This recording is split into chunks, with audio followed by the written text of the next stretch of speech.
안녕하세요. 저는 남편만 보면 괜히 가슴이 아리는 40대 아내입니다. 제 남편은 정말 착한 사람이에요. 때론 바보처럼 느껴질 정도로요. 때론 그런 남편이 답답할 때도 있었지만 그래도 저에겐 좋은 남편, 또 아이들에겐 좋은 아빠인 남편을 많이 아끼고 사랑하며 살고 있죠. 그런 남편에겐 아픈 사연이 있었는데 그 사연 때문에 남편도 저도 마음고생을 많이 했었답니다. 계속 상처받고 있는 남편을 보며 저도 마음이 너무 아팠거든요. 하지만 결국 단호할 땐 단호할 줄도 알았던 남편으로 인해 지금은 평화를 찾고 잘 살고 있는데요. 그 긴 사연에 대해 지금부터 말씀드려보려고 합니다. 전 오빠 둘을 둔 평범한 집안의 막내딸이에요. 아빠는 회사를 다녔고 엄마는 학교 급식실 조리사로 오래 일하며 우리를 키워주셨죠. 그런 전 성인이 된 후 요식업에 몸을 담고 있다 나이 30에 2년간 연애했던 남편과 결혼했습니다. 남편은 정말 착하고 자신의 가족을 사랑하던 사람이었어요. 그런 남편에겐 특별한 가정사가 있었는데요. 고아였던 남편은 7살 때 시댁으로 입양이 됐다고 하더라고요. 우리 누나가 태어나고 난 뒤에 아무리 노력을 해도 둘째가 생기지 않아서 두 분 다 고민이셨대. 그래서 고민 끝에 누나보다 3살 어렸던 날 입양하신 거야. 아버지가 작게 공장을 운영해서 형편도 나쁘지 않았으니까 애 둘 정도는 충분히 키울 능력이 된다고 생각하신 거지. 서름 속에서 살던 남편은 그때 세상을 다 가진 것 같았다고 하더군요. 그렇게 입양된 뒤 시부모님은 남편에게 정말 잘해주셨다고 합니다. 특히 시아버지가 남편을 그렇게 아껴주셨다고 해요. 남편은 자신을 받아준 시부모님을 은인으로 생각하며 살았다고 합니다. 하지만 마냥 행복한 날만 있던 건 아니었대요. 시아버지가 남편에게 너무 많은 애정을 쏟자 시모가 점점 남편을 견제했다고 하더라고요.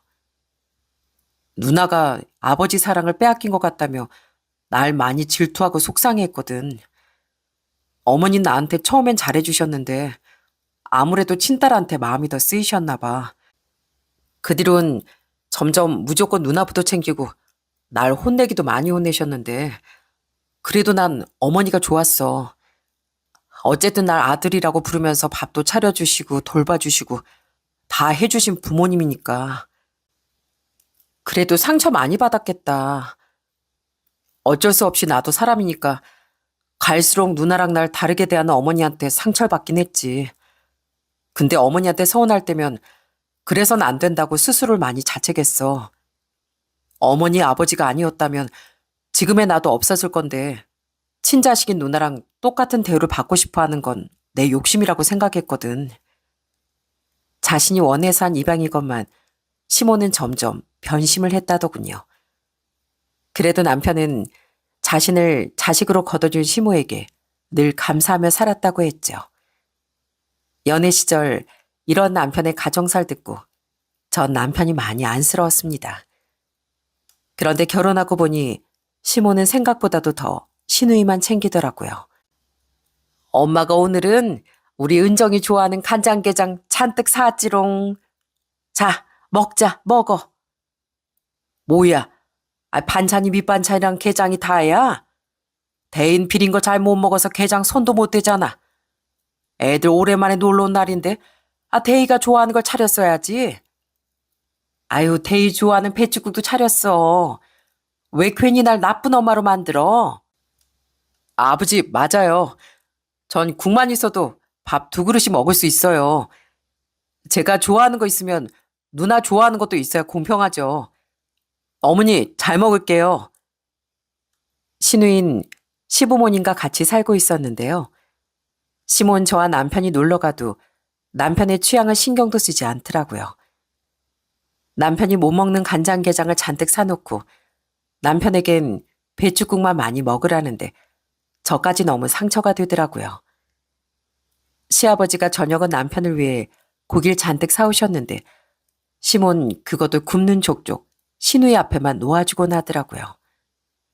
또 시모는 같은 국이나 찌개를 퍼도 신우이와 남편 그릇을 구별하더라고요. 고기나 건더기가 많은 건 언제나 신우이 몫이었죠. 그럴 때마다 시아버지가 아무리 남편을 챙기고 시모에게 뭐라고 해도 시모는 귓등으로도 듣지 않는 것 같더라고요. 옳게. 원래 우리 집에선 제일 좋은 건 다 내 차지야. 그리고 난 대희보다 항상 우선이야. 난 장녀잖아. 우리 집안 분위기가 원래 그래. 신우인 남편에게 미안함이라곤 눈꽃만큼도 없는 사람이더군요. 자신이 장녀여서 그렇다는 말엔 난 이 집 친딸이잖아라는 거만한 뜻이 분명 내포되어 있다는 걸 알 수 있었고요. 깜짝 놀란 시아버지가 신우일 나무라며 저와 남편에게 사과하던 모습과 남편의 축 처진 어깨가 그런 제 생각을 뒷받침해 주었죠. 그런 신우인 시아버지의 도움을 받아 그게 한우 식당을 하고 있었는데요. 돈 욕심이 많았던 신우인 인건비를 아끼려 직원을 적게 쓰고 가족에게까지 장사를 하려고 하더군요.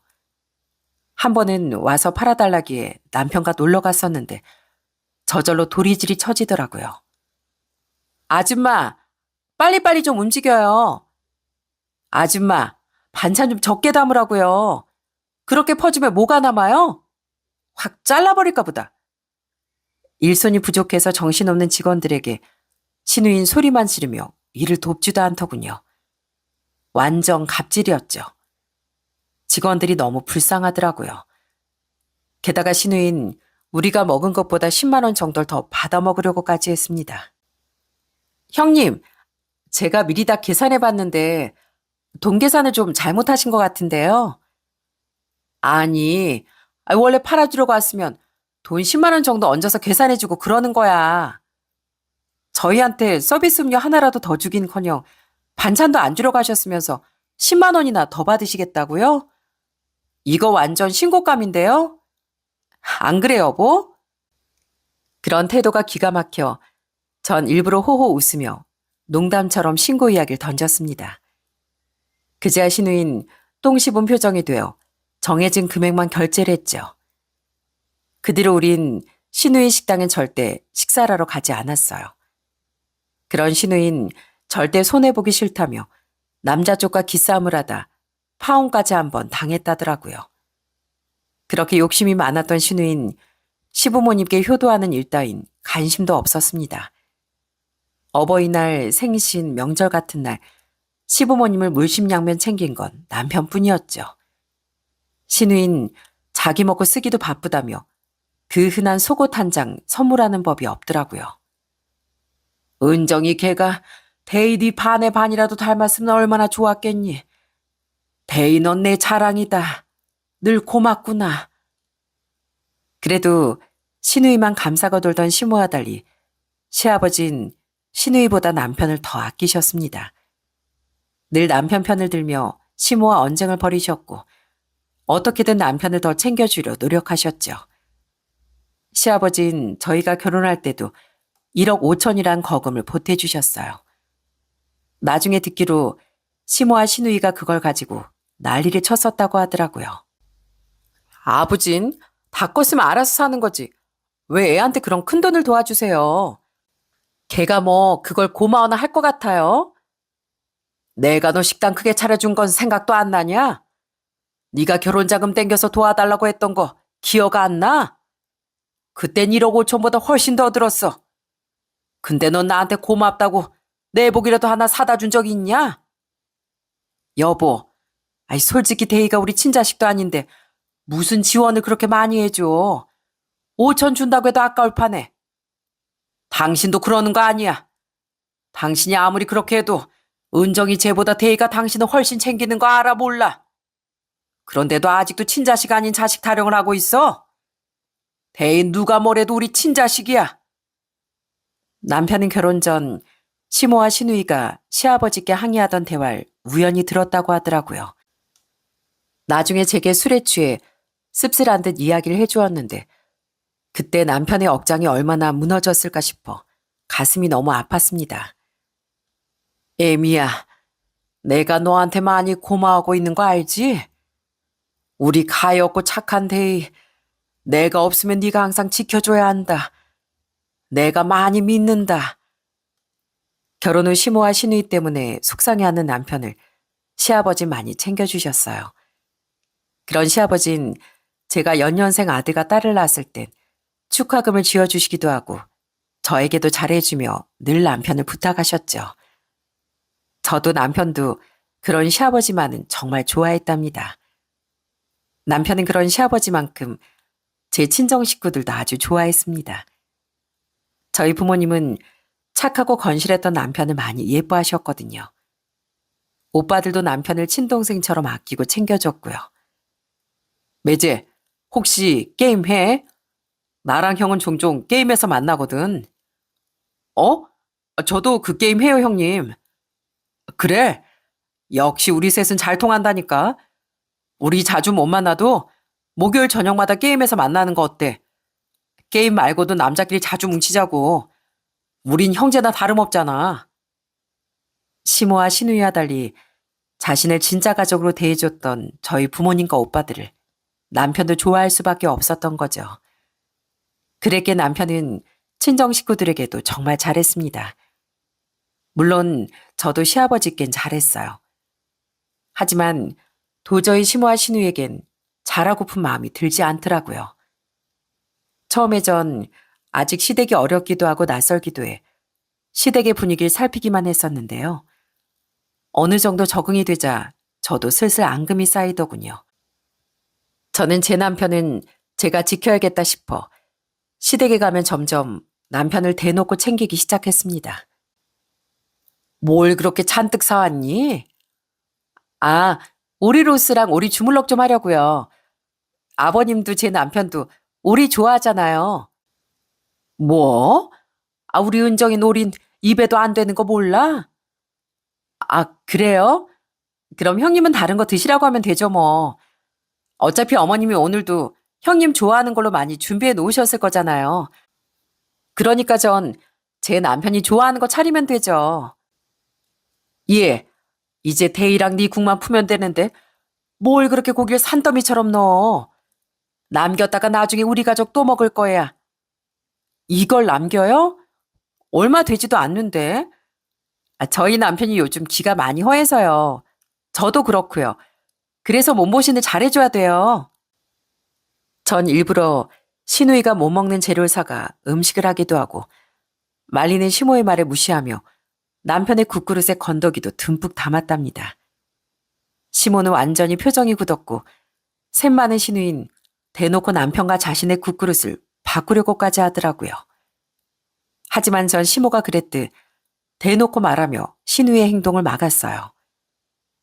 형님, 제가 제 남편 생각해서 일부러 듬뿍 담은 거예요. 제 남편 거라고요. 죄송하지만 저한텐 제 남편이 최우선이라서요. 이해 부탁드려요. 우리 대이가 마누라를 아주 잘 만났구만. 우리 대이가 아주 든든하겠어. 시아버지는 너털웃음을 지으셨고 남편도 내심 좋았는지 발그레 얼굴을 붉히더군요. 그렇게 시모와 시누이와 대치하며 살던 중 시댁엔 큰 비극이 찾아왔습니다. 급격히 건강이 안 좋아졌던 시아버지께서 제가 결혼한 지 4년 뒤 반년의 투병 끝에 세상을 떠나셨거든요. 시아버지가 투병하실 때도 나 몰라라 하던 시누이와 달리 남편은 시아버지를 지극정성으로 간호했었죠. 물론 저도 그런 남편을 도왔고요. 그리고 시아버지는 눈을 감기 한 달 전 변호사를 통해 남편과 시누이에게 재산을 똑같이 분배해 주었습니다. 공장이 갈수록 적자가 되어 공장을 정리한 지도 오래셨기에 시댁집과 시모께 돌아갈 재산을 빼고 시아버진 시누이와 남편에게 8천만 원씩을 증여해 주셨어요. 그런데 또 그걸 가지고 시누이와 시모가 병실에 누워 계시던 시아버지께 아주 난리를 치더라고요. 아빠, 아무리 데이젤이 예뻐했다고 해도 아니 어떻게 친자식인 저랑 돈을 똑같이 나눠주세요. 이건 너무 불공평하잖아요. 뭐가 불공평해. 네가 그동안 결혼도 안 하고 내 집에 눌러붙어 산 생활비, 네 식당 차려줄 때 들어간 돈 다 합하면 오히려 대희한테 내가 덜 준 거야. 마음 같아선 다 대의만 주고 싶은 거. 그럼 너랑 네 엄마가 대일 너무 들들 볶을 것 같아. 내 나름대로 선심 쓴 거다. 내가 이렇게 누워있는 동안 네가 대이랑 애미처럼 날 간병하기를 했냐, 뭘 했냐. 맨날 와서 시간만 때우다 돌아가더니 아픈 애비한테 돈 때문에 이 난리를 쳐? 여보, 아무리 그래도 나도 이건 아닌 것 같아. 아니긴 뭐가 아니야. 당신 부끄러운 줄 알아. 당신한테 그렇게 잘하는 대이 그렇게 홀대하다간 나중에 피눈물을 흘려. 내가 이러니까 우리 대이만 두고 눈 감는 게 아주 불안해 죽겠어. 저와 남편이 뻔히 보고 있는데도 그러던 시모와 신우에게 시아버진 역정을 내셨어요. 남편은 속상했는지 눈물을 흘렸고요. 그리고 세상을 떠나기 전 시아버진 제 손을 잡고 남편을 부탁하셨습니다. 그래도 내 가족이라고. 난 네 시엠이랑 신우이도 챙기느라 대일 온전히 지켜주지 못했다. 참 부끄러운 일이야. 그러니 애미야, 넌 꼭 우리 대일을 잘 지켜다오. 마음이 착해도 너무 착해서 지 엄마랑 누나를 항상 참아주기만 하는 대이, 네가 꼭 잘 지켜줘라. 네, 꼭 그럴게 아버님. 그러니까 제 남편 걱정은 하지 마세요. 전 그런 시아버지께 꼭 그러겠노라 약속드렸습니다. 그로부터 얼마 뒤 시아버진 조용히 눈을 감으셨어요. 그렇게 시아버지가 떠나신 후 신우인 시아버지가 물려주신 돈으로 주식을 시작했다더군요. 처음엔 재미를 많이 봤는지 그렇게 자랑을 하고 명품을 사들이더라고요. 역시 난 머리가 좋다니까. 난 주식으로 망했다는 사람들 이해가 안 가. 기본적으로 공부만 하면 쓱쓱 오르던데. 옳게도 새 직장 찾을 생각하지 말고 나처럼 주식이나 해보지 그래. 하긴 이것도 다 머리 되는 사람들이나 해서 돈 버는 거지 뭐.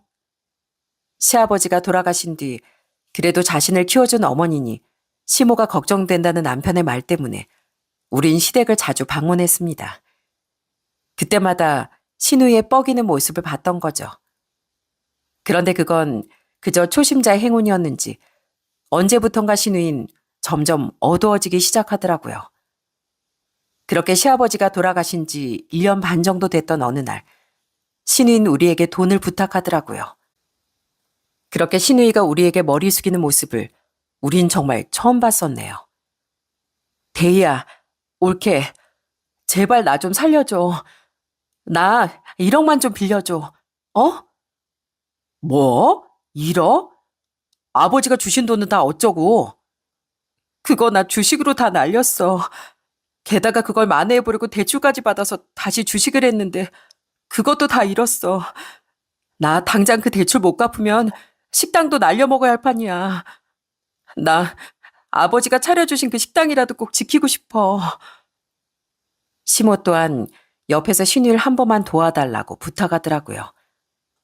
솔직히 전 그동안 신우이가 한 짓도 있고 다시는 주식에 손도 안 댈 거라는 신우의 말에 대한 믿음도 없었기에 빌려주기 싫었습니다. 하지만 남편은 시아버지께 물려받은 유산을 보태 신우이를 도와주고 싶어 하더라고요. 내가 쭉 고아원에서 자랐으면 아버지께 결혼 자금도 유산도 아무것도 받을 수 없었을 거잖아. 그러니까 원래 내 것이 아니었을 그 돈. 아버지 친자식이 누나 돕는데 조금이라도 보탬이 되고 싶어. 누나가 꼭 갚는다잖아. 어? 나 때문에 당신이 답답할 거 아는데 누나 눈물을 보면 하늘에서 아버지가 얼마나 속상해 하실까 싶어서 내 마음이 너무 무거워. 남편은 신우이를 위해서가 아니라 자신에게 그렇게 잘해줬던 시아버지 생각에 신우이를 외면하지 못했던 겁니다. 전 신우이를 믿지 못했지만 시아버지께 받은 도움은 남편의 돈 아니겠습니까? 저는 남편의 눈빛을 외면하지 못하고 결국 남편의 뜻을 들어주었어요. 대신 차용증은 꼭 받아두었죠. 그렇게 신우인 3년 안에 그 돈을 갚기로 하고 우리에게 돈을 빌려갔습니다. 그런데 3년은커녕 2년도 되지 않아 일이 터지더군요. 우선 신우인 다달이 주기로 약속한 이자조차 한 번도 우리에게 갚지 못했거든요. 가게 장사가 안 돼도 너무 안 된다는 이유로요. 그래서 직접 며칠 찾아가 봤더니 정말 가겐 갈수록 파리만 날리고 있더라고요. 전에도 잘 된 건 아니지만 이 정도로 손님이 없진 않았던 것 같은데 대체 왜 이렇게 된 거예요? 몰라. 다 짜증난 인간들 때문이지 뭐. 그래서 구체적인 이유를 캐물었더니 기가 막히더군요. 신우의 식당은 이미 지역 커뮤니티와 맘카페에서 악소문 투성이가 되어 있었던 겁니다. 위생 불량, 반찬 재사용, 직원에게 갑질했다는 글이 손님들의 입을 통해 삽시간에 퍼져나갔고 결국 지자체에서도 여러 차례 신고를 받아 단속과 영업정지 처분까지 받았다고 하더라고요. 그렇게 큰 돈을 들여 차린 가게를 신우인 자기 손으로 망쳐놓은 뒤 그저 남 탓을 하고 있었던 거예요. 전 그런 신우에게 그럼 대체 어떻게 우리 돈을 갚으려 했던 건지 물었습니다. 들어보니 가게가 기울기 시작한 시점이 돈을 빌리기 전인 것 같았거든요. 그리고 돌아온 대답은 정말 황당하기 그지없었죠. 그게 실은 대출까지 받았다는 거 거짓말이었어. 네? 그럼 돈은 왜 빌렸어요? 주식으로 잃은 돈 다시 주식으로 복구해보려고. 근데 그렇게 말하면 안 빌려줄 것 같아서 그냥 거짓말했던 거야. 나 진짜 그 돈 갚으려고 했거든? 근데 미안한데 나 두 사람이 빌려준 돈 이미 다 날려버렸어. 어차피 곧 들킬 것 같아서 그냥 이렇게 말하는 거야. 속이 좀 시원하다. 남편도 저도 정말 뒤로 넘어가는 줄 알았네요. 그러니까 신우인 처음부터 가게를 살리고 싶어 갚을 대출금을 빌렸던 게 아니라 그냥 주식 욕심에 우리에게 거짓말을 했던 거예요. 그리고 결국 빌려간 돈은 돈대로 날리고 가게마저 망해가고 있던 거죠. 너무 당당한 그 태도에 정말 어처구니가 없더군요. 그 착한 남편도 이건 아니다 싶어 언성을 높였어요. 난 그래도 누나를 생각해서 망설임 없이 빌려준 건데 누나 뭐가 그렇게 당당해? 나 혼자만의 일도 아니고 그 돈 우리 집사람 돈이기도 해. 우린 부부니까. 나 때문에 우리 집사람까지 호구되게 만들 순 없어. 누나 당장 그 돈 갚아. 돈 없다니까. 배째. 가게도 이 모양인데 내가 그 돈을 무슨 수로 갚아. 그냥 분수에 안 맞게 받은 아빠 유산 도로 나한테 돌려줬다고 생각해. 그럼 되잖아. 그걸 말이라고 해요, 형님? 그게 왜 분수에 안 맞는 돈이에요? 제 남편이 자식으로서 아버님께 효도해서 받은 정당한 유산인데 적어도 형님보단 제 남편이 훨씬 아버님을 위했다고요. 제 남편은 그래도 가족이라고 형님을 도와줬던 건데 어떻게 이럴 수가 있어요? 우리 그때 차용증 쓴 거 알죠? 어떻게든 돈 마련해서 안 내놓으면 우리 소송이라도 걸 거예요. 뻔뻔한 신우에게 저도 열이 받아 소송이라도 걸 거라며 소리를 질렀습니다. 그랬더니 신우의 표정이 굳더군요. 그리고 잠시 눈을 도르륵 굴리더니 다른 제안을 하더라고요. 소송 걸어도 난 진짜 돈이 없다니까. 나한테 남은 건 이 망해가는 가게뿐이야. 정 돈 받고 싶으면 뭐 이 가게라도 인수하던가. 이 가게 통째로 넘기는 대신 우리 채무는 정리하는 걸로. 어때? 나한텐 이게 최선이야. 신우인 망해가던 그 가게와 빚을 맞바꾸자고 한 겁니다. 사실상 헐값 인수해라 이거였으니 정말 기가 차더라고요. 실은 당시 안 그래도 저와 남편은 함께 식당을 해보기 위해 이곳저곳 매물을 보러 다니고 있었어요. 당시 전 아이들을 돌보느라 주부로 지내고 있었고 외벌이를 하던 남편은 새로 부임한 부장의 무시와 과한 업무로 인해 큰 스트레스를 받고 있었거든요.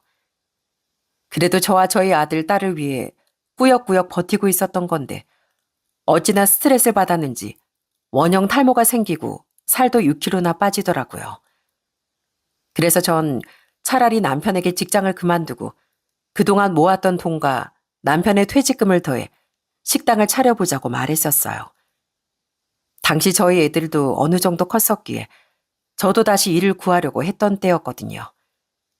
게다가 그 이야기를 들은 친정엄마도 함께 돈을 보태 같이 식당을 차려보자고 하셨고요. 엄만 급식 조리실에서 오래 일하신 베테랑이었고 저 또한 요식업에 몸을 담았었으니 그렇게 우린 식당을 차릴 계획을 세웠던 거예요. 결국 저와 남편은 긴 상의라고 엄마에게도 의견을 구한 끝에 신우의 식당을 인수하기로 했습니다. 최소한 신우의 식당은 망해가긴 했어도 입지만큼은 나쁘지 않았거든요. 저희가 살고 있던 경기도 한 시내 중심지에 있어 유동인구가 많았고 무엇보다 권리금과 중개비를 따로 낼 필요가 없다는 게 장점이었죠. 네 시누이 어차피 가진 돈도 없다며. 그럼 소송 걸어봤자 돈 없다고 버티면 못 받아. 게다가 주위에서 이런 현실적인 조언도 해주었기에 차라리 소송 전으로 가기보단 가게를 직접 살려보자는 쪽을 택했던 거예요. 채무자 장은정은 채권자 장대희에게 식당의 영업권 및 시설 일체 양도함으로써 채무 1억 원을 전액 변제한 것으로 한다. 우린 그렇게 대물 변제 계약서를 작성하고 식당을 인수했습니다. 식당 내 후드와 냉장고 등 시설 인수비, 또 입주로 인한 권리금 등을 모두 빌려준 돈과 퉁치기로 한 거죠. 당장을 생각하면 어느 정도 손해긴 했지만 전 반드시 그 식당을 살려보겠다고 마음먹었어요. 신우인 싱글벙글하며 나중에 딴소리하기 없기? 라는 말과 함께 각서까지 내밀더라고요. 우리도 나중에 신우이가 딴소리 못하겠다 싶어 그 각서에 신우의 도장을 받아두었죠.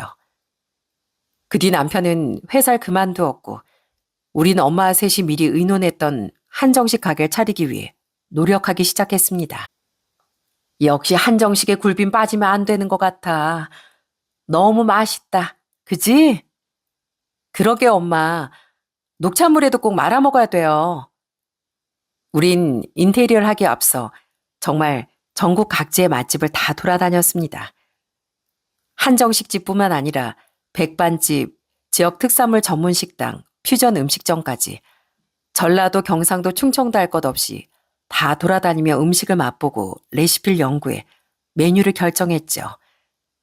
이후 남편이 매장 컨셉과 인테리어에 신중을 기하는 동안 엄마 전 레시피를 개발하고 음식과 코스를 결정했습니다.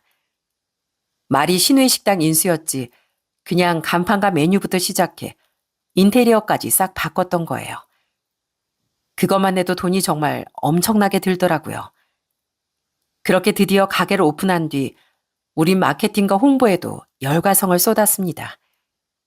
또 아무래도 매장이 크고 음식 가짓수도 많은 데다 고급 서비스를 목표로 했기에 홀 직원도 채용해야 했는데요. 우린 절대 직원들을 소홀히 대하지 않았어요. 아직 적자뿐이었지만 월급도 최소한 부족하진 않게 챙겨드렸고 직원 식사 휴게에도 신경을 썼죠. 그러다 보니 홀 직원분들도 주방 이모님들도 정말 자기 가게처럼 열심히 일해주시더군요. 그렇게 공을 들였기에 저희 식당은 차린 지 2년쯤 뒤부터 입소문을 타고 대박이 나기 시작했습니다. 대성공이라고까지야 못하겠지만 그래도 평일이고 주말이고 할 것 없이 손님이 많았고 예약 손님이 아닌 일반 손님은 자리가 없어 받기도 힘들었죠. 그렇게 가게를 차린 지 3년쯤 지나니 우린 투자한 원금도 다 회수하고 완전한 흑자를 보기 시작했어요.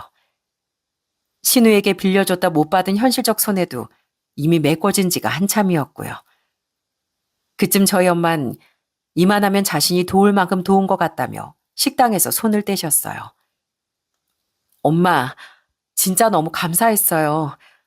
이렇게 도와주신 은혜 저희가 앞으로 두고두고 갚을게요. 감사는 무슨, 투자금 회수도 톡톡히 했고 내 몫의 이익도 다 챙겨서 나가는데 뭘. 쉬실 나이인 엄마가 우릴 돕기 위해 노력해 주신 걸 잘 알았기에 남편도 저도 많이 감사했습니다. 남편은 이게 다 장모님 덕이라며 친정 식구들과 엄마에게 더 잘하려고 노력했죠. 또한 남편은 성공한 뒤 시모도 친정 식구들만큼 잘 챙기더라고요. 아무리 시모가 시누이 편이라고 해도 걷어주신 은혜를 배은망덕으로 갚으면 안 된다면서요. 그런데 그렇게 우리가 성공하니 시누이는 아주 배가 아파 죽으려고 하더라고요. 야, 장대희, 너 그렇게 떵떵거리고 사는 거 다 내가 가게 넘겨준 덕분인 거 알지? 옳게 나한테 잘해. 이건 다 저희가 노력해서 잘 된 거거든요. 안 그럼 왜 똑같은 자리에서 식당 하는데 형님은 망하고 우린 잘 됐겠어요? 시댁에 갈 때마다 신우인 다 자기 덕분인 줄 알라며 자신에게도 용돈을 달라고 하고 시샘을 감추지도 않았습니다. 전 기가 막혀서 받아쳤고 남편은 할 말이 없다는 듯 아예 대꾸도 하지 않더라고요. 당시 신우인 식당 말곤 경력이 없으니 직장 취업도 잘 되지 않아 식당 종업원으로 잠시 취직했었거든요. 하지만 사장 노릇만 하던 사람이 일개 직원으로 있으려니 성질이 얼마나 났겠습니까? 2번 정도 취직했던 신우인 다 얼마 못 가 그만두고 쭉 백수로 지내고 있었어요. 시아버지가 시모에게 남긴 돈을 야금야금 뜯어먹으며 살고 있었던 거죠. 그랬기에 신우인 더더욱 배 아파했던 거예요. 그러면 꼭 시모는 옆에서 신우이 편을 들더라고요. 아이 어쨌든 은정이가 너희한테 성공의 발판을 만들어준 거지. 어찌 보면 너희가 나한테 이렇게 선물 주고 용돈 주고 하는 것도 다 우리 은정이 덕 아니니? 어머님, 그게 왜 형님 덕이에요? 제 남편이 착해서 그런 거죠. 솔직히 전 어머님한테 서운한 게 너무 많은데요. 제 남편이 그래도 자기를 걷어주신 어머니께 그러면 안 된다고 해서 저도 양보하고 있는 거예요. 근데 듣다 보니까 정말 너무하신 것 같아서 오늘은 저도 할 말 좀 해야겠네요. 남편 생각해 참는 것도 한두 번이지 한 번은 너무 화가 나 시모에게 저렇게 쏘아붙여버렸어요. 남편은 그런 제게 정말 많이 미안해했죠. 그렇게 자신이 아무리 잘해도 자신과 저에게 좋은 소리 하나 없던 시모와 신우를 보며 남편은 뭔가 점점 생각이 많아지는 듯 하더라고요. 그러다 시모의 생신기념으로 외식을 한 날 일이 터져버리고 말았답니다. 그날 식사를 하던 중 시모가 아주 어이없는 말을 하더라고요. 대희 너 이제 그만 네 누나한테 그 식당 돌려주거라. 네? 그게 무슨 뜬금포 잡는 소리세요? 엄마한테 말버릇이 그게 뭐야. 원래 그 식당 주인은 네 누나잖니. 너랑 애미 식당 그만두고 다른 일에도 충분히 취직할 수 있지만 네 누난 평생 직장생활 해본 적이 없어서 다른 데 취직하기 힘들어 얘. 넌 계속 백수로 놀고 있는 네 누나가 불쌍하지도 않어? 그리고 따지고 보면 거긴 네 아버지가 네 누나한테 얻어준 가게니까 네 아버지 위한다면 네 누나한테 돌려주는 게 맞지. 엄마 말이 맞아. 생각해보니까 내가 전에 너무 손해보면서 거길 넘겨준 것 같아. 나 권리금도 안 받았잖아. 만약 그 가게 주기 싫으면 나한테 그때 안 준 권리금 대신 한 1억이라도 주던가. 시몬 우리에게 대뜸 그 식당을 내놓으라고 했던 겁니다. 이미 둘이 입을 맞춘 건지 신우이도 득달같이 달려들어 식당이나 돈을 달라고 요구하더라고요. 기가 막혀서 잠시 말까지 잃은 우리에게 시몬은 아예 쐐길 박았죠. 만약 네 누나한테 식당 안 돌려주거나 1억이라도 안 주면 평생 넌 이 엄마 못 볼 생각해라. 어머니, 저희 식당은 따지고 보면 메뉴 개발은 장모님이랑 집사람이 다 해서 사실상 집사람 지분이 더 많아요. 제가 이러쿵저러쿵 할 일이 아니라고요. 제발 이런 말도 안 되는 억지 부리지 마세요. 이게 무슨 억지야? 그래? 그럼 애미 네가 선택해라. 가게를 돌려주던가 우리 은정이한테 1억이라도 주던가. 그것도 싫으면 이혼해. 너 알지? 우리 대인은 착해서 이 엄마가 하라고 하면 싫어도 결국 엄마 말 들으래인 거. 너 우리 대인 엄청 좋아하잖아. 그럼 내 말 들어야겠니? 어찌하겠니? 시모는 제게 이혼 이야기까지 들먹이며 제대로 진상을 부린 겁니다. 신우인 옆에서 의기양양한 표정을 짓고 있었고요. 그러니까 그들은 남편을 많이 좋아하던 저도 가족에게 의리를 지키고 싶어하던 남편도 모두 호구로 봤던 거예요. 전 그런 그들의 착각을 깨부숴 주었어요. 네, 저 제 남편 많이 좋아하죠. 제가 본 사람 중에 누구보다도 착하고 도리도 잘 지키는 사람이니까요. 근데 만약 제 남편이 누가 진짜 자기를 위하는지도 모르고 입간이로 저랑 이혼한다고 할 사람이면 저도 필요 없습니다. 당신이 선택해. 난지 당신 가족인지. 난 당신 누나한테 돈도 가게도 절대 못 주니까. 제가 그렇게 말했던 건 당연히 남편을 믿어서였어요. 설사 만약 그때까지 남편이 자기 가족을 외면하지 못하면 저도 정말 이혼할 각오까지 했었죠. 하지만 역시나 남편은 절 선택하더라고요. 남편은 너무 화가 난 나머지 얼굴까지 불그락 푸르락해지더군요. 그리고는 시모 옆에 놓여있던 용돈 봉투를 휙 가져오더라고요. 그 봉투엔 남편이 시모 생신을 기념해 담아들인 100만 원이 들어있었거든요. 남편은 당황한 시모에게 화를 내더라고요. 그건 왜 가져가? 제가 어머니 부모님으로서 존중하는 만큼 어머니 절 요만큼도 자식으로서 생각하지 않는 것 같아서요. 전 그런 어머니께 이젠 생신에도 그 어떤 날에도 아무것도 드리고 싶지 않아요. 뭐? 어머니, 전요. 지금껏 입양해주고 키워주신 은혜도 모르는 불효자가 되지 않으려고 최선을 다했어요. 어머니가 아무리 저랑 눈알 차별하셔도 서운해하지 말자. 나는 괜찮다. 이렇게 위로하면서요. 아버지가 돌아가신 뒤엔 본가에 가는 게 더 서러워졌지만 그래도 아버지를 대신해서 어머니랑 누나를 돌봐야 한다고 생각했어요. 아버지를 위해서요. 근데 저 이제 더는 안 하겠습니다. 어머니께 전 만만한 호구, 그 이상도 이하도 아니라는 걸 확실하게 알았으니까요. 뭐가 어쩌고 어째? 이 키워주는 애도 모르는 놈 같으니라고.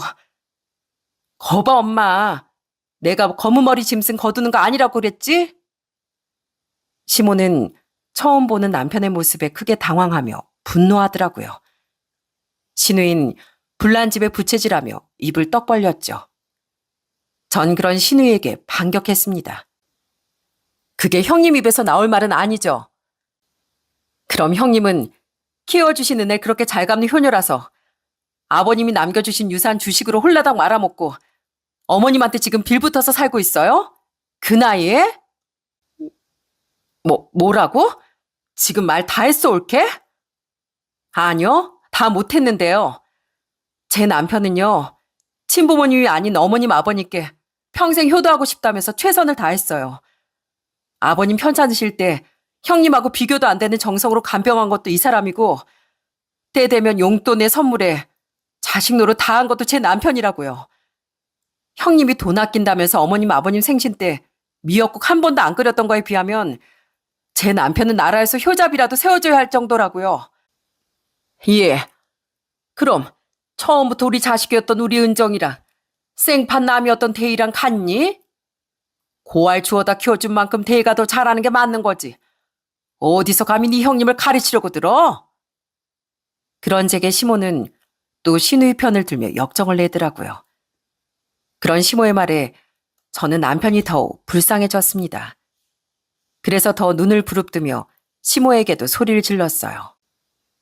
네, 제 남편이 아버님께 잘해야 했던 건 100번 1000번 맞죠. 근데 어머님께는 아무리 생각해도 더 잘해드릴 필요가 없는 것 같네요. 수십 년을 부모 자식 사이로 살았으면서도 그동안 제 남편 약한 마음 이용해서 효도란 효돈 다 받았으면서도 아직까지도 그렇게 제 남편을 고아라고 말씀하시는 어머님은 제 남편 효도받을 자격 없으십니다. 그러니까 어머님이랑 똑같이 양심도 염치도 없는 형님 효도만 실컷 받으며 사세요. 전 앞으로는 2번 다시 시댁 식구들을 안 보고 살 생각으로 소리쳤어요. 그리고 남편 또한 그런 저처럼 시모에게 절연 선언을 하더군요.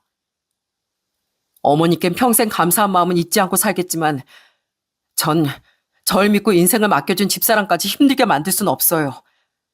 저랑 집사람을 말도 안 되는 이유로 그렇게 갈라놓으시려고 한다면 그냥 제가 어머니를 놓을게요.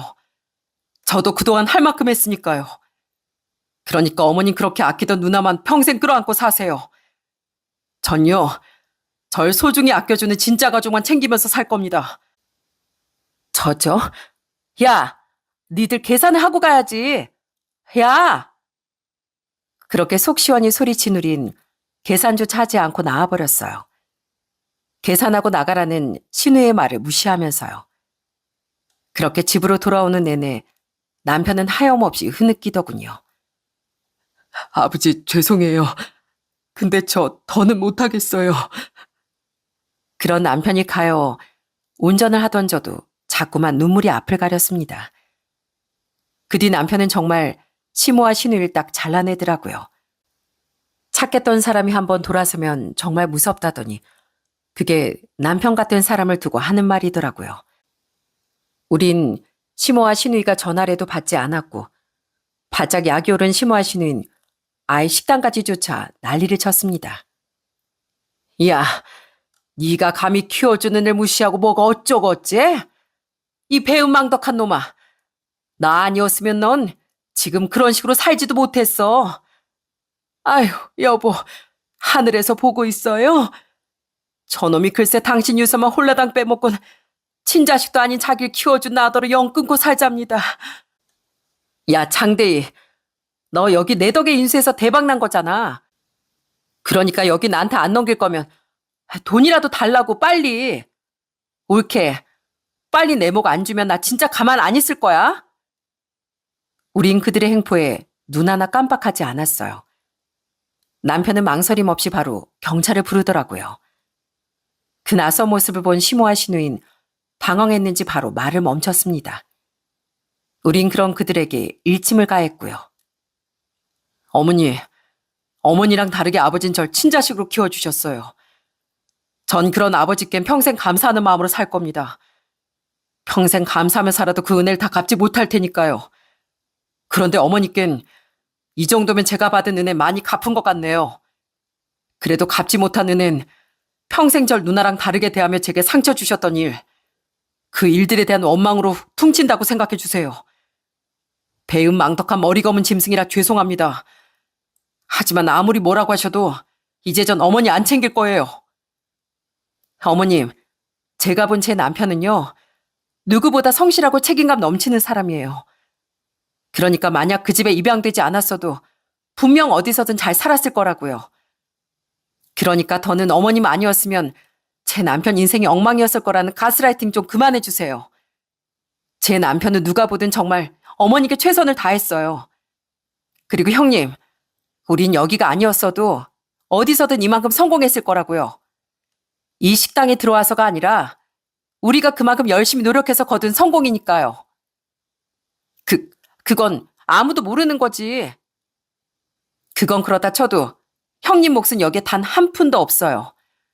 우린 오히려 손해보면서 형님한테 이 식당 인수했는데 그런 걸 투자에 성공했다고 하는 거예요. 당장은 손해여도 저망을 보고 투자하는 거, 그게 기본이잖아요.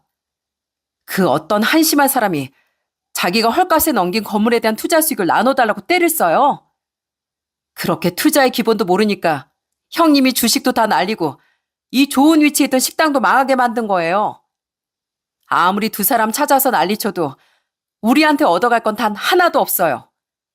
그러니까 더 큰 손해보기 전에 이젠 두 번 다시 여기 찾아오지 마세요.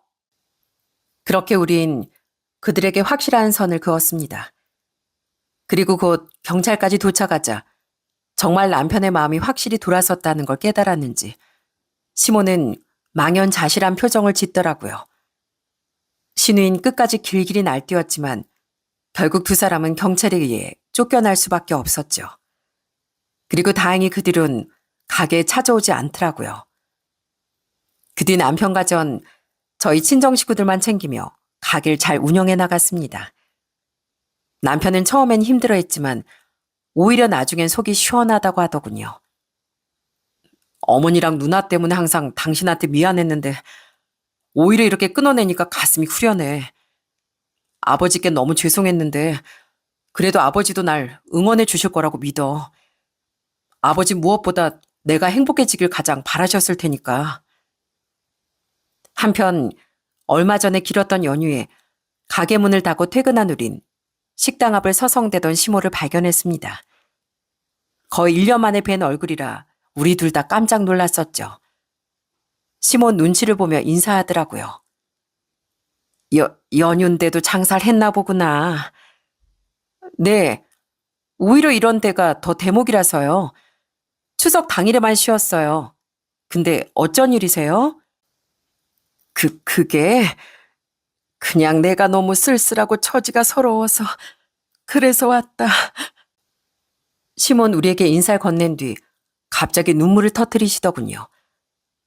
당황해서 우린 우선 시모의 말을 들어봤는데 뭐 별 큰일이 난 것도 아니었더라고요. 남들은 연휴라고 자식들 다 찾아와 떠들썩하게 음식도 하고 용돈도 받고 했다는데 난 혼자 처량하게 집에 있었다. 은정이 그곳은 나한테 용돈 타가지고 혼자 호캉스라는 거 가버리더라. 같이 가자고 해도 나랑 같이 가면 기분이 안 산다고 하더라고. 그래서 나 혼자 쓸쓸하게 동그랑땡 정도만 부쳐 먹고 제사도 안 지냈어. 너희도 없는데 혼자 힘들게 음식 다 하고 제사 준비하기도 힘들어서. 에휴, 내가 이 나이에 어쩌다 이런 서러운 팔자가 됐는지. 그러니까 시모는 늘 용돈을 챙겨주고 함께 모여 음식을 하고 제사를 지내던 저와 남편이 없으니 허전하고 쓸쓸했던 겁니다. 시모는 올해 설날에도 생일에도 시모를 신경도 안 쓰던 시누이 때문에 아주 쓸쓸하고 외로운 시간을 보내야 했다고 하더라고요. 시모는 고작 1년 만에 아주 많은 후회를 했다며 흐느꼈습니다. 엄마 이 정도면 벌 받을 만큼 받았지 않니? 어? 그러니까 이제 너희가 그만 화 풀어주면 안 될까? 이대로 가다가 네 아버지가 남긴 재산도 다 네 누나한테 다 뜯기고 부모 대접은 받지도 못하면서 늙어 죽게 생겼다. 죄송하지만 싫어요, 어머니. 들어보니까 어머닌 제가 그리워서가 아니라 어머니 모시고 챙겨줄 사람이 필요해서 후회하셨다는 거네요. 자기밖에 모르는 누나보다 제가 훨씬 만만하고 쓸모 있었다는 걸 이제야 깨달으신 거죠. 결국 어머닌 제가 예전처럼 착해 빠진 호구가 돼서 어머니도 누나도 평생 챙기면서 살았으면 하고 바라시는 것 같은데 죄송하지만 전 이제 그럴 생각이 없습니다. 지금 저희 집사람이랑 애들 그리고 절 진짜 가족으로 생각해주는 처가 식구 챙기기에도 바쁘거든요. 그러니까 그만 돌아가 주세요. 어떻게 이 엄마한테 그렇게 냉정할 수가 있니? 응? 혜미야, 너도 애들 키우다 보면 항상 큰애랑 둘째가 똑같이 예쁜 건 아니지 않니? 하물며 내 배 아파 낳은 애랑 아닌 애랑 어떻게 똑같이 대할 수가 있었겠어? 입양 전엔 그럴 수 있을 것 같았는데 막상 입양해 보니까 절대 그럴 수가 없겠더라고. 같은 여자로서 넌 내 마음 이해해 줄 수 있지 않겠어? 그동안 마음이 많이 단단해진 남편은 시모에게 딱 잘라 선을 긋더라고요. 그러자 시모는 다급했는지 저에게 매달리려고 하더라고요. 하지만 전 남편의 손을 꼭 잡으며 그런 시모에게 단호한 의사를 보였죠. 아니요. 전 오히려 엄마라서 어머님을 더 이해 못하겠어요. 아이에게 엄마란 존재가, 부모란 존재가 얼마나 중요한지 애들을 낳아보니까 뼈저리게 느끼겠더라고요. 누가 어머님한테 아이를 입양하라고 강요한 것도 아닌데 어머님 스스로의 뜻에 따라 입양한 제 남편 가슴에 그렇게 숱한 상처를 남기셨어야 했나요? 전 엄마로서도 아내로서도 어머님을 이해할 수가 없고 용서되지도 않습니다. 제 남편이 얼마나 착한 사람인지 알면 알수록 더욱 더요. 그러니까 다시 뵙는 일이 없었으면 좋겠네요. 애정은 친딸이 형님에게만 주고 효도는 제 남편에게만 받고 싶어하는 그 마음 전 결코 받아들일 수 없으니까요. 그렇게 저와 남편은 후회로 가득 찬 시모를 뒤로하고 집으로 돌아왔습니다.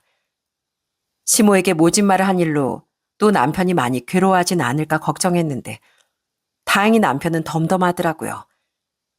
남편은 그날 밤 제게 이렇게 말했어요. 어머니가 아니어도 내 옆엔 당신도 애들도 있고 처가 식구들도 있어. 그렇게 날 사랑하고 믿어주는 가족들이 있어서 내가 이렇게 더 단단해질 수 있었던 거야. 난 날 사랑해주는 가족들에게 상처 주지 않기 위해서라도 더 행복해지려고 노력할 거야. 그게 모두에게 보답하는 방법이고 또 우리 애들을 행복한 어른으로 만들어줄 수 있는 길이니까. 남편의 말처럼 남편이 시댁과 연을 끊은 뒤 친정 식구들은 남편을 더더욱 아껴주고 있습니다. 다들 착한 남편이 받았을 상처를 걱정해 준 거죠. 남편은 그런 친정 식구들에게 전보다 훨씬 잘하며 살고 있어요. 특히 우리 식당이 잘 된 건 모두 저희 엄마 덕분이라며 하도 용돈이나 선물 공사를 하던 탓에 엄만 혀를 내두르기까지 하시더라고요. 그리고 우리 사이 착한 심성은 못 말린다며 결국 웃음을 터뜨리시곤 해요. 그렇게 남편을 아껴주는 친정 식구들과 함께 저 또한 앞으로 남편의 상처를 어루만져주며 행복하게 잘 살아보려고요. 우리가 과연 시모와 신우를 평생 보지 않고 살 수 있을지 모르겠지만 그 어떤 경우에도 전 착한 남편의 든든한 울타리가 되어주며 살아가려고 합니다. 사람과 사람 사이의 관계란 쓸모와 이익, 애정과 신뢰 등 무언가 긍정적인 걸 끊임없이 주고받아야 이어질 수 있는 거라고 생각해요. 아무리 한쪽의 애정이 깊더라도 돌아오는 것이 상처와 매정한 뿐이면 언젠가 끊어질 수밖에 없겠죠. 제 남편과 시댁 식구들의 관계처럼요. 왜냐하면 불행해지기 위해 인생을 사는 사람은 아무도 없기 때문입니다. 신우이가 지금은 시모에게 빌부터 잘 사고 있더라도 언젠가 시모처럼 그 차가운 관계 법칙을 깨닫게 될 거라고 믿습니다. 시모에게 빌붙을 줄만 알지 돌려줄 줄은 모르는 신우이 또한 언젠간 시모와의 관계에서 버림받을 거라고 생각하니까요. 그러니 제 시모나 신우이처럼 뭔가 착각하며 사는 사람들이 꼭 깨달았으면 좋겠습니다. 내가 어떻게 행동하든 당연하게 내 곁에 남아줄 사람은 아무도 없다는 사실을 말입니다. 그럼 전 여기서 이만 사연을 마무리해야 할 것 같습니다. 요즘 날이 제법 쌀쌀해졌는데 모두 감기에 항상 유의하시길 바랄게요. 들어주셔서 감사합니다.